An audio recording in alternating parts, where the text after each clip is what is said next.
that he was conflicted on the way that the environment was shifting on Israel. None of that means that Maybe he's holding it up, like Charlie just in May said, hey, you know what, I just want to write a love letter to Israel. That's how it was presented. Would you guys agree? That's not how it happened. Now, regarding that phone call invite, that also needs to be contextualized. I'm going to do that, but first, Skylar, can we bring in a clip of Charlie from a month ago speaking about the kind of pressure that he was under? Because I think that will also help to further contextualize this. Take a listen. I'm an American citizen. Yes, I want Israel to win. Yes, I'm a Christian. Like, you've seen how I've been treated, Megan. By some, not all, by some. No, it's very irritating. It's been so dude,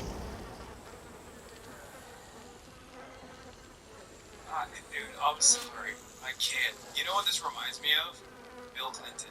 Jeffrey Epstein, associate Bill Clinton, and also Major Israel dick writer Bill Clinton. Bill Clinton, in his private correspondence, has openly communicated his distaste for Israel. Bill Clinton, in the way that he operated, of course, was a major dick writer for Israel. The reason that a lot of people who deal with Israel feel this way, they all feel this way. Charlie Kirk, I'm sure Donald Trump is not even that big of a fan either in his personal affairs. It's because we know how people who are alternative to the Israeli state behave. They are repulsive. They are unimaginably arrogant. They are the most entitled figures you've ever encountered in your life. Why is it that I always go, no politica, Israel number one, and everyone understands exactly what I'm pointing to? Because even a random soccer fan being interviewed by a non-contentious outlet comes across like a dipshit in that very moment. The sense of entitlement is out of control. Partially as a consequence, I think, of the ethnic religious superiority that is baked into the collective consciousness of Zionism and Zionists in general. So yeah, everyone that has like private affairs or private correspondence might feel annoyed in that process, but ultimately when all is said and done, they just still play their role. They were coming after you after Turning Point for, among other things, you had Dave Smith there. Dave Smith is an electric criticizes Israel. We're both sides of the Israelis. No, you're not allowed to. It's even worse than that. Again, I just want to repeat for the fifth time. I love Israel. I want Israel to win. My whole character is now being put into question, Megan. Not my decisions. Not like, hey, are you doing this? Is it smart or is it dumb? But no, I am a bad person if I do this. I could run like you see, it was trending on Twitter, thousands of tweets and text messages. And dude, you know what this reminds me of?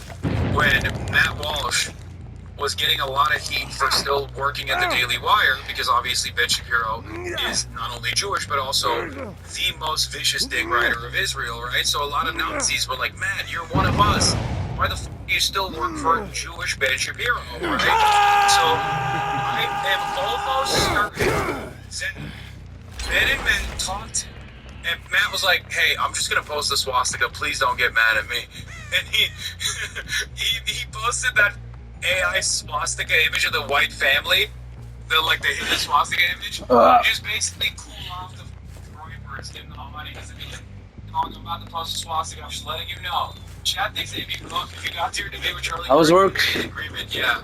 Unironically, he would have. Well, that's good. Slow day. It would have been the major reveal. That's cool. He would have come out and been like, Hassan, we don't agree on much, but on this Israel stuff, you are right. We must dismantle this Zionist entity piece by piece. I mean, how's the pay though? Of course.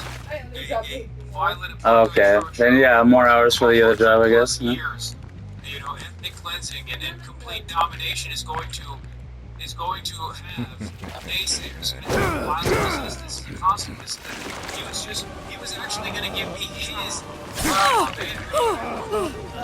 pocket. Too bad you want to make it further. That's where it was, and then Israel was going to do it. Frankly, so that we could both be connected and find the Light of Islam agenda together. You know, yeah, he was gonna, and then he was gonna toss out keffiyehs instead of MAGA hats. And if I were to be charitable and generous, I will say the people that are attacking me are in a hyper-paranoid state because they're in a more vortex to make things light, and you're a hammer looking for a nail. So I'm trying to be charitable. You're merely postponing the inevitable. What would it be like if all of a sudden I'm starting to see a pattern of behavior similar to what my grandparents saw in 1930s Germany online? How would I behave? So that's like my charitable kind of over compensation spirit. At the same time, like, it's not defensible to be dumb, right? Dude, this just seems like he's throwing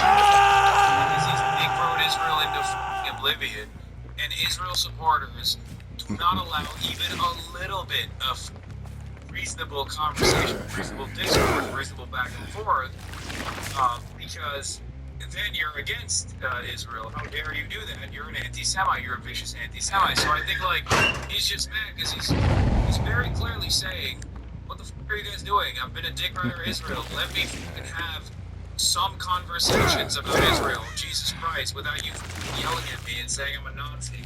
No, it's not defensible to be dumb, and he was under an increasing amount of pressure.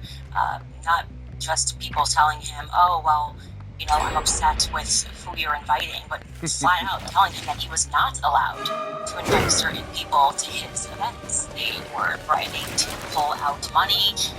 Charlie was getting a lot You of really nasty disappoint text me. messages. Is that the Marcus reporting the best? suspect is suicide watch. Oh no. Okay, I don't know if that's real or not, but I'm gonna tell you if that is the case, it makes it even more suspicious. Oh yeah, suspect with until this very moment, no discernible motive, with no political convictions. There's a note. This part of the note, or rather, the note we found through rigorous interrogation and investigation. Note's missing. He turned himself in. And then he suspiciously killed himself. And now, as soon as that happened, the investigation actually opened up a faucet of information. We heard that he was actually the most pro-Palestine person on the planet. We heard that, you know, after his suicide, we found out that he was like really invested in Hamas. He was actually doing this for Hamas. He said he really Do did you actually give think Israel you can defeat me? $20 billion more in weapons.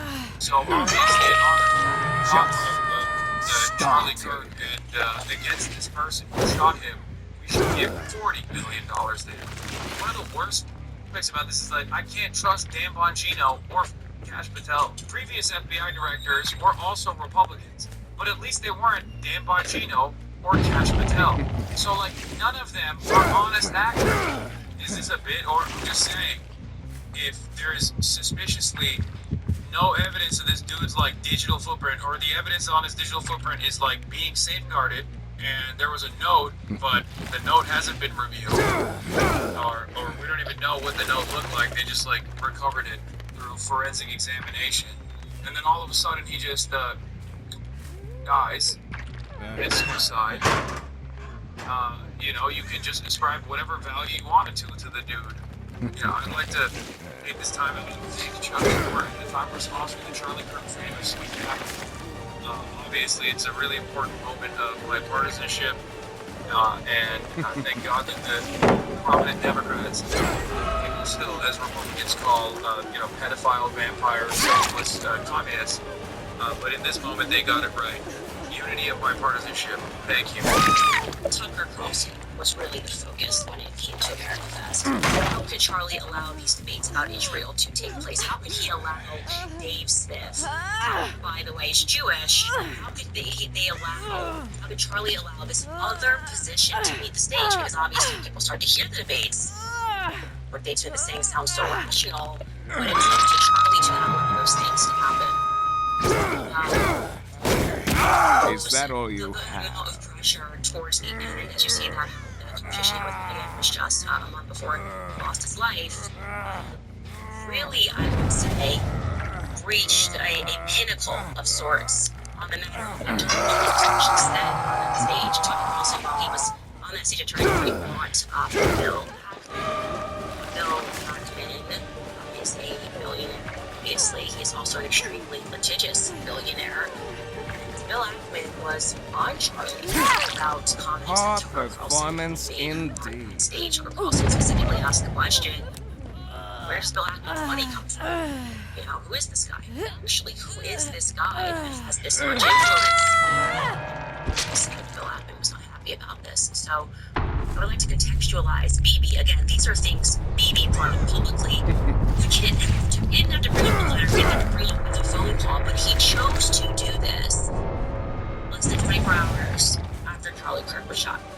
Personally, BB, I would have appreciated if you guys used all of your spyware and spying on us for years to maybe track down the killer, but I guess this is where you thought it was best. To a little propaganda for Israel would be better than us helping us track down the killer. Anyway, so BB Netanyahu, the phone call that took place was a couple of weeks ago. Charlie lost his life. Charlie was in the Hamptons, and he had more than one event, but he had essentially what was staged, an intervention was staged by Bill Ackman. Because Charlie's rational thoughts about Israel were a no-no. This is not the route that you should be going on. And Charlie was surrounded by his friends, his quote-unquote friends. Bill Ackman was very upset. And threats were made. That's what I am told, and I will tell you that I am very happy for Bill Ackman to dispute this narrative. In fact, he was asked to dispute this narrative. The call went out to him today, and Bill Ackman came on and said, "There have receipts to show you." He did not provide the receipts. This is not how it went down. I know it went down this way. Waiting for one of them to go on record. Hassan, this went to my mom's husband Israel, by the way, this morning. She said, you know, I did the research. This was the research, by the way. She's like conservatives come to this situation. It is like further. It's the only way that they will arrive at the correct conclusion is if they just take like a million sidesteps and entertain some of the most psychotic conspiracies that make no sense. That's the reason why it was like kind of funny for me, because I wasn't alive at the time, but I was seeing all of the chatter coming from the right and how they changed their narrative quickly, going from this is a trans Antifa shooter to like, oh, he's one of our guys. And I think it's literally because they also believe this dude was a Groyper. They saw a white guy from a conservative good, and they thought, oh, this guy might have been to the right of Charlie. They are more susceptible to misinformation than information. You can convince, I think, Republicans into believing in like socialism as long as you like traffic it through conspiracy theories. They've been so primed into believing falsehoods that falsehoods are actually more valuable in changing the perspective, or just like haphazardly put together theories are better at convincing the modern right. Man, it's logical thinking, just critical thinking.